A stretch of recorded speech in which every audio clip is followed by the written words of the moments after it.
going on, guys? Limelight Capital here. How's it going? Yeah, I just found this D&D on Reddit, and I don't know, it was like an unnamed thing because the post had gotten deleted. Someone shared it, I reshared it. So I mean, I just wanted to put it out there.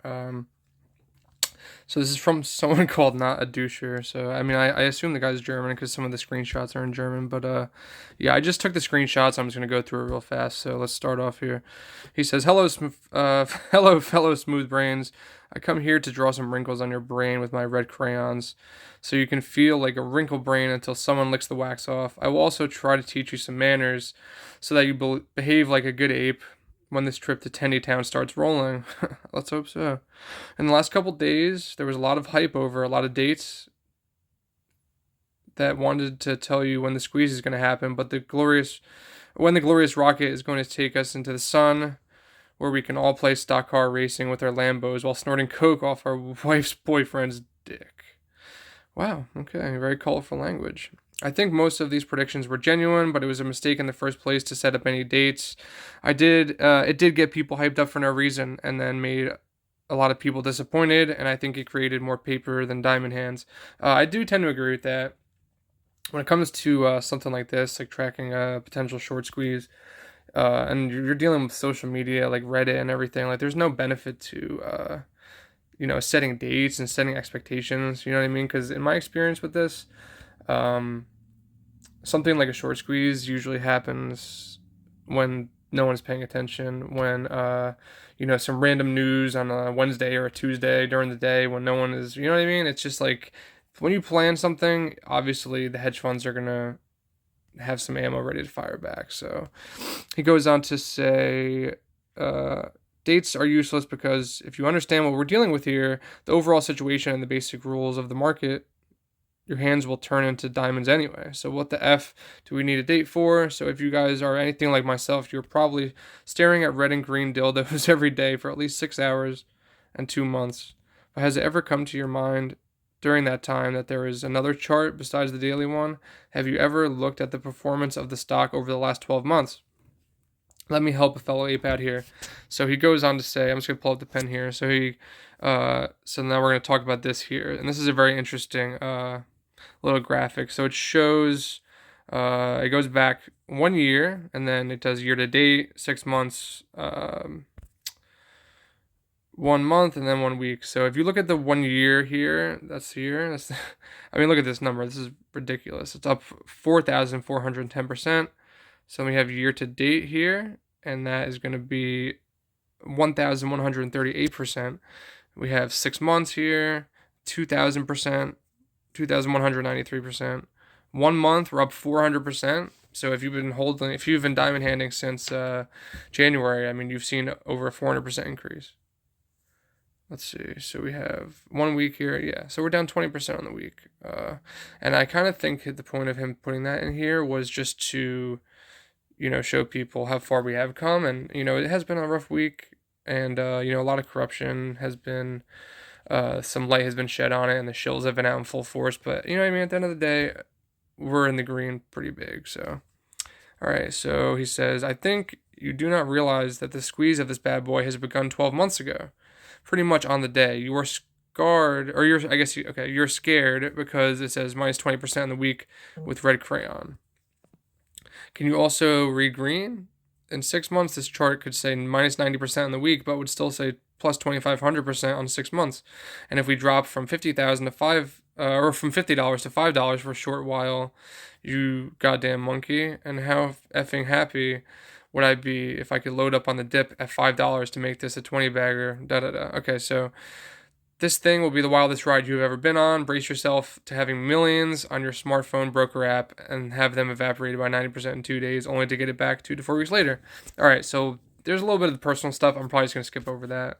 It's personal stuff for the original poster. So, all right, so here, let's move the camera a little bit. So here we have, this is a chart. Sorry about the messages, guys. Pardon me. Can't control those.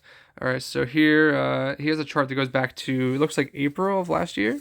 So, I mean, this chart looks pretty good. You know what I mean? It's a pretty steady decline. So he says, look how this beast was performing before we got into where we are today. All these graphs are not visible anymore because they're just effing turned flat.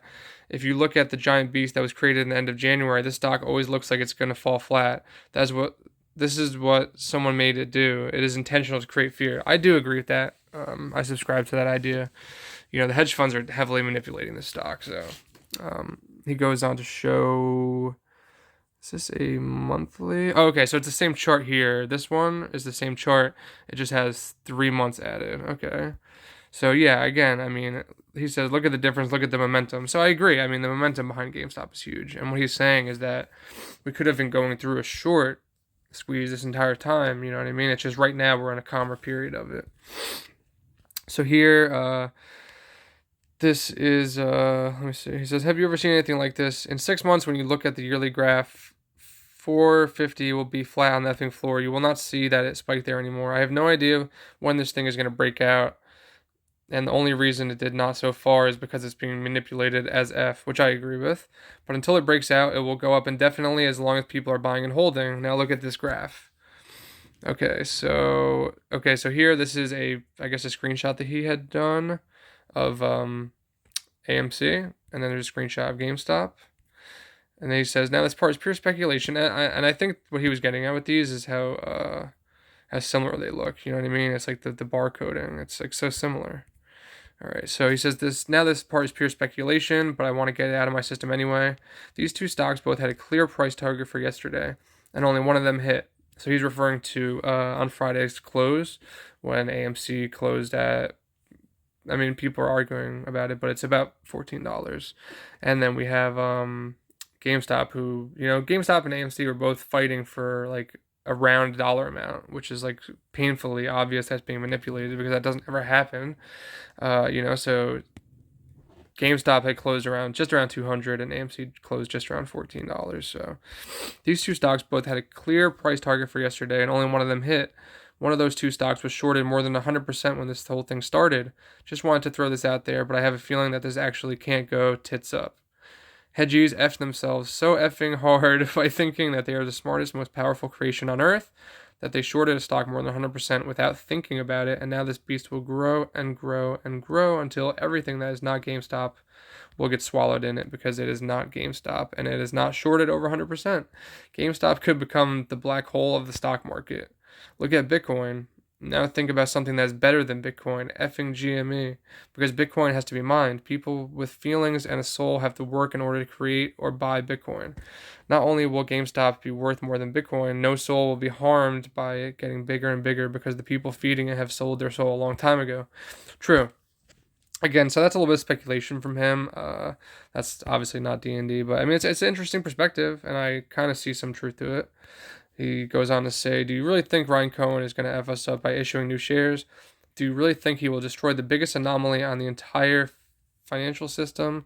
What do you think will happen if people finally realize that it is not about GameStop, how much GameStop is worth, but just about how much the GameStop holder thinks GameStop is worth? So that point I agree with, because that's kind of the whole thing about this short squeeze. Obviously, like, naturally, the price isn't going to be going up to, potentially thousands of dollars.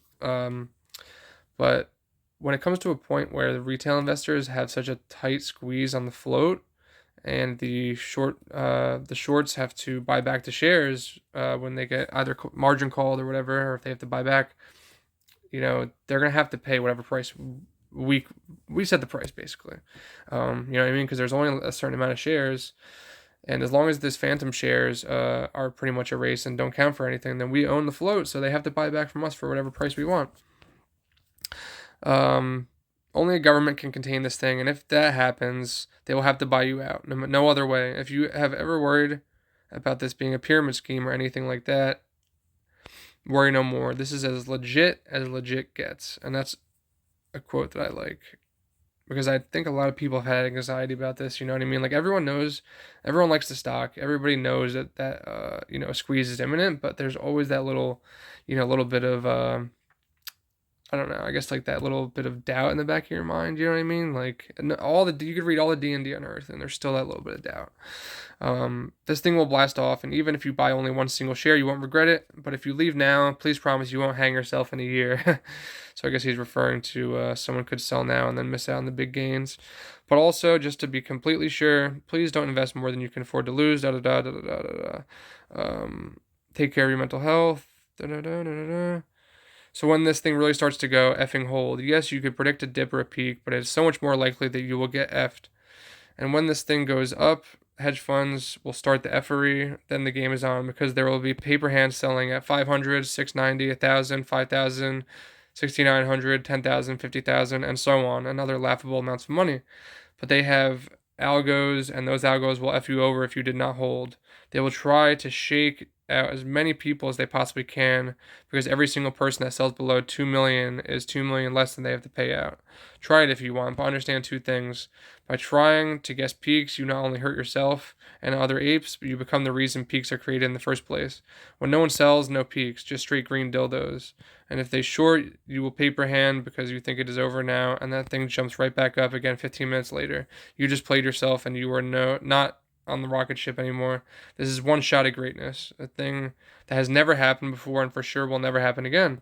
This is it. The only thing you got to do is hold. Okay, so also he shows this screenshot here. I guess this is from his brokerage eToro that he uses. And this, I believe, this picture here is the CEO or owner of eToro. So this basically shows, you know what I mean, that he is hodling. He is hodling the shit out of some GameStop shares. So he says, this is the portfolio owner of eToro. Look at the dates. I think we are safe. And you do realize that eToro owns all the stock on their platform. It is written in my name, but they own it. They are a trading place. eToro is going to go public. If my theory is right and GameStop will go up indefinitely, think about how much eToro could make out of this deal just by keeping GameStop on their platform and letting people trade it back and forth. Because one thing is for sure, even if the squeeze is going to come to an end, all the new multimillionaires will invest a lot of money back into GameStop. This stock will go down forever in history as the first and ultimate meme stock. This thing will never lose value again. I think GameStop could do F all a little bit from now on, and GameStop still would prosper. By the way, since buy and hold is the plan anyway, we really should make this subreddit a little less cult. Okay, da-da-da. So the rest of it is just personal stuff. But yeah, guys, I'm going to link this D&D in the description below. And any questions or any concerns, any comments, I would love some support. I would really appreciate smashing that like button, subscribe. I'm going to be making more content. Just trying to follow this really closely and not put out any bad information. So that's why the videos are kind of stagnant. But also going to be adding some crypto videos soon too, guys. So if you want to see some of that, let me know. Anyway, I'll catch you in the next one, guys. Thank you.